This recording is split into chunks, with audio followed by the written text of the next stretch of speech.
How and what should be on a construction proposal can be confusing because you've seen it done a dozen different ways by a dozen different people. In this video, I'll break down what's worked for me and why it works.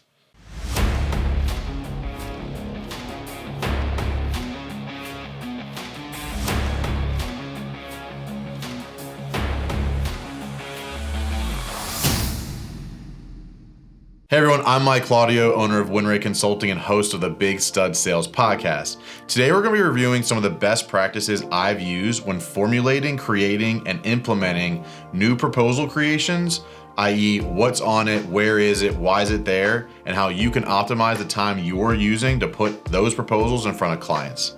So one of the first things, and this has blown my mind for a long time, I see an incredible amount of proposals that doesn't have the company's information on it. I can't tell you how many times I went into a sales presentation and the client was like, I was gonna call this person, but the information wasn't on the estimate, or I can't find it anywhere. I promise you they're not saving your business cards. So when you're looking at a proposal and you start from the top, you want your business name, you want your business address, your business phone number. The logo is helpful just from brand awareness. I think it's important to have it there. And then also the direct point of contact, right? You're gonna have salespeople within your business at some point if you don't already. You want them to know who their sales representative is. This does two things. It reminds them of the name, creates some awareness for that, but then also if they were to call into the office, they can say, hey, I was meeting with Jeff. In this case, Jeff is the name that's on this proposal that I'm showing you, but you want that on there so that they know who they're meeting with, they know who to ask for when they call the company, i.e. the office number. And honestly, it just is a good way for them to start growing some sort of a know, like, and trust to your business. Because ultimately, as the salesperson, you're building the relationship with the market, not the business a lot of the time. Jeff, in this case, is the face of Daniel Enterprises when it comes to dealing with homeowners. So it's important to have that information on there. Where it is, I like it at the top. I think it should start with you as the business. I think it's a professional way to create it. And I think it really gives them a good idea of who they're dealing with and the professionalism at with which you operate. The second kind of part of it, we're gonna go down a header, client information. Not just name and address, but you want some sort of a job number or estimate number tracking system. This is very important when it comes to a client calling in with questions, or i.e. that person leaves.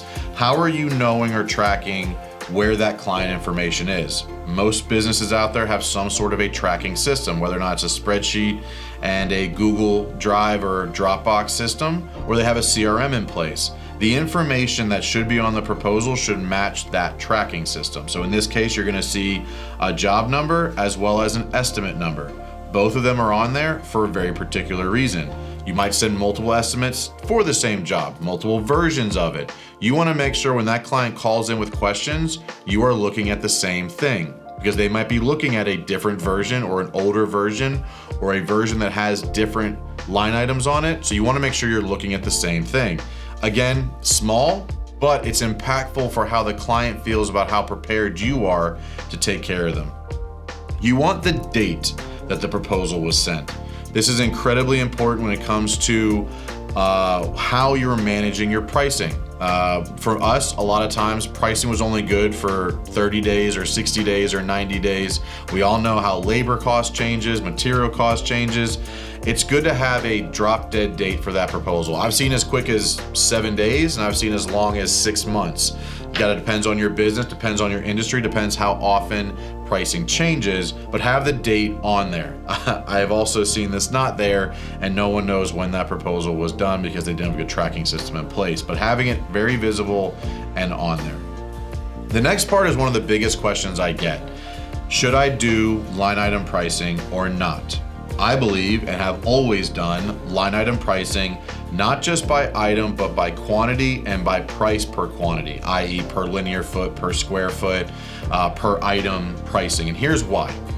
Yes, it allows them to price shop you, but if they're doing that, that means you didn't do a great job presenting the value you bring and the experience you're gonna deliver.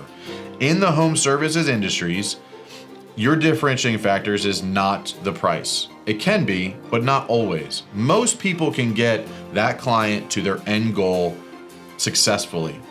but it's the process that's the differentiating factor. So I didn't mind them price shopping me because I built the reputation and I built the environment where they knew they were gonna get taken care of, and whether the price was right or not, within reason, they were comfortable hiring me.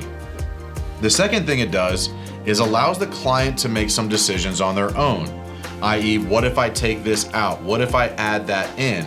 And that allows them to be in some control of their own decision making, but also allows them to not have to call you every time they have a question.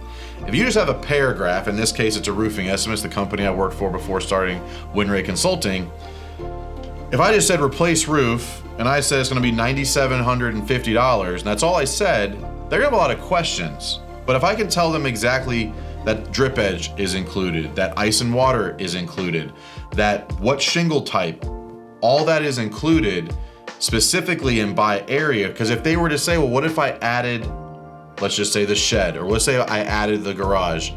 In this case, they'd be able to say, well, if that's the roof, what's the square footage of the garage? Now I can get a ballpark estimate of what it's gonna cost to do that. They're never gonna get it exactly right, but allows them to make decisions without calling you first. And I got really good at trying to put some of these things into place, because when I'm busy doing my job day to day, handling those one-off questions for every client I send a proposal to became incredibly time consuming.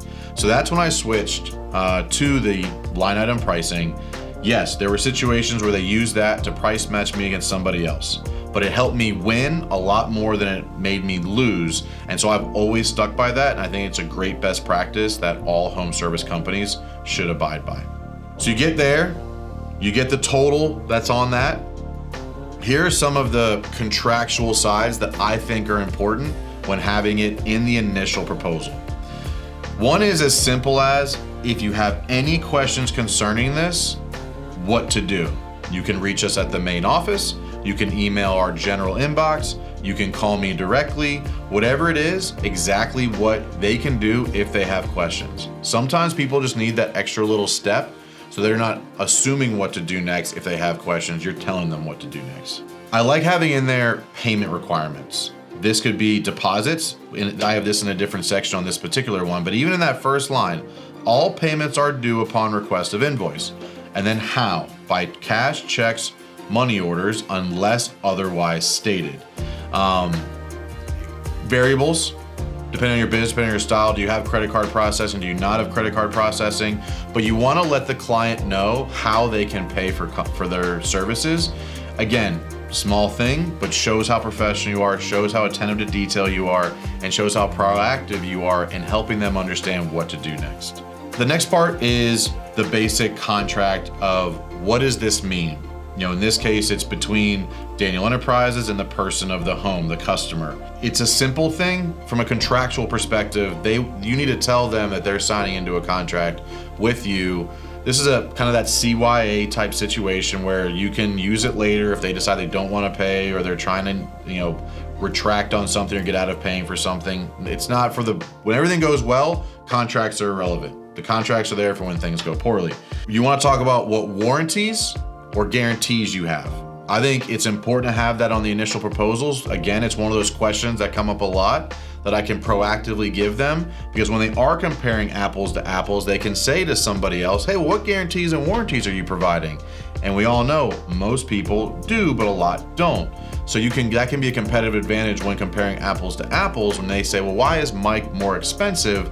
Oh, well, he gives a 5-year warranty and a 1-year guarantee. That's powerful compared to somebody who doesn't, and that client might have a fear of not being able to get back to that person or find that contractor again when something goes wrong. Any type of special instructions. So in our case, special material orders. If there's a standard process of a 25% deposit on a standard order, but if there's any type of specialty material, i.e. in this case would be cedar, metal roofing, membrane, any type of specialty, it's a different expectation. In this case, it's a 50% deposit.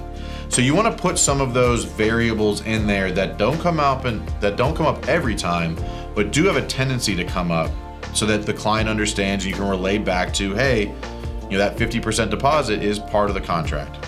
I have a special instructions section on this.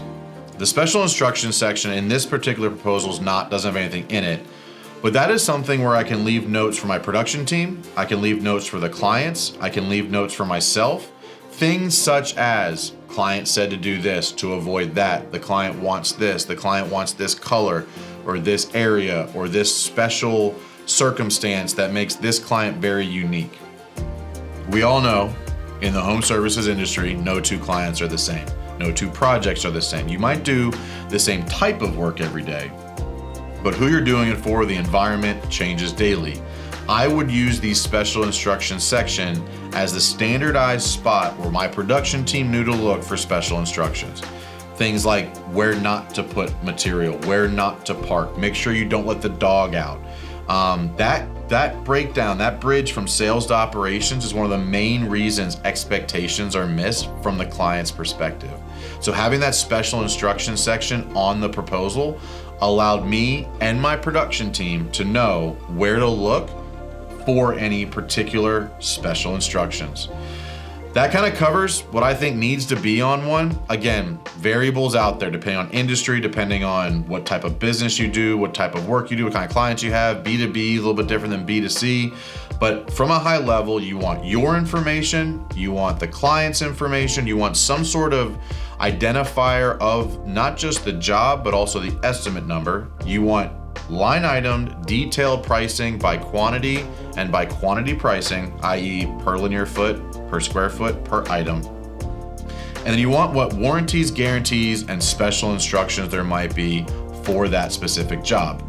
There's one thing I hadn't mentioned yet, but if you do not have digital process for this, you have got to make that leap. You have got to take that step. If you're still handwriting stuff, unfortunately, it makes you look like you're not up to date on the way things are done, and that is a massive negative in the client's decision-making process.